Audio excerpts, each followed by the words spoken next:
Sorry guys, இன்னைக்கு கொஞ்சம் late ஆகிடுச்சு. வாய்ஸை பார்த்தீங்கன்னாவே தெரியும், கோல்டு ஹெவியாகிடுச்சு. இந்த வெயிலையும் பார்த்தீங்கன்னா எவ்வளோ கோல்ட் ஆகிடுச்சு. வேறு வழி இல்லை, சமைச்சு தான் ஆகணும். ஒயிட் ரைஸ் மட்டும் காலையிலே செஞ்சாச்சு. ஸோ அதுக்கு வந்து பார்த்திங்கன்னா தயிர் தாளிக்க போகிறேன். அதனால் மிக்சியில் வந்து தயிர் கொஞ்சம் அடித்து வச்சுருக்கேன்.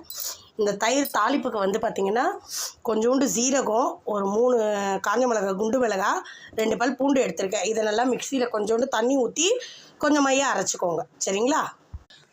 தயிர் தாளிக்கிறதுக்கு எண்ணெய் சட்டி வச்சுருக்கோம். இதில் வந்து பார்த்திங்கன்னா கொஞ்சமாக கடுகு போட்டுக்கோங்க. எண்ணெய் சூடானதுக்கப்புறம் கடுகு பொரியட்டும்.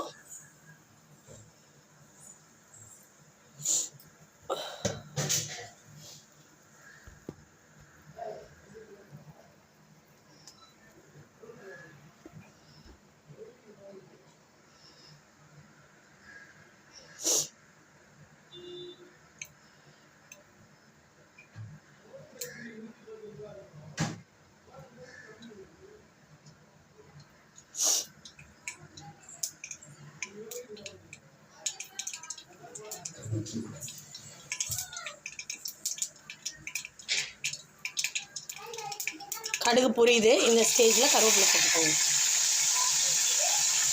கருவேப்பிலை போட்டு அடுப்பை கொஞ்சம் சிம்மில் வச்சுடுங்க. நம்ம அரைச்சி வச்சோம் இல்லையா, காஞ்ச மிளகா, சீரகம், அதை இதில் சேர்த்து நல்லா பச்சை வாடை போகிற அளவுக்கு வதக்கி விட்டுக்குங்க.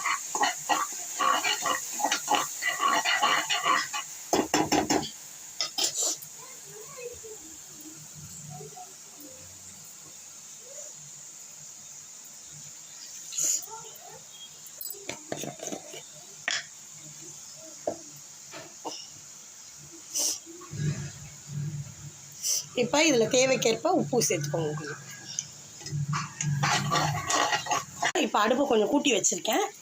இப்போ இதில் வந்து பார்த்திங்கன்னா ஒரு 1/4 டீஸ்பூன் மஞ்சள் பொடி சேர்த்துக்கோங்க. மஞ்சள் பொடி சேர்த்து நல்லா வதக்கி விட்டுருங்க.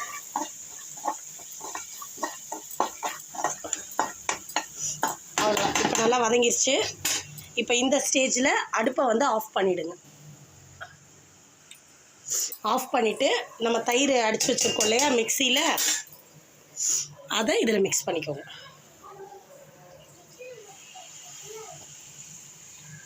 மிக்ஸ் பண்ணி நல்லா கலந்து விட்டுக்கோங்க. ஸோ உங்களுக்கு இப்போ சூப்பரான தயிர் வந்து ரெடி ஆகிடுச்சு, சரிங்களா? அவ்வளோதான்.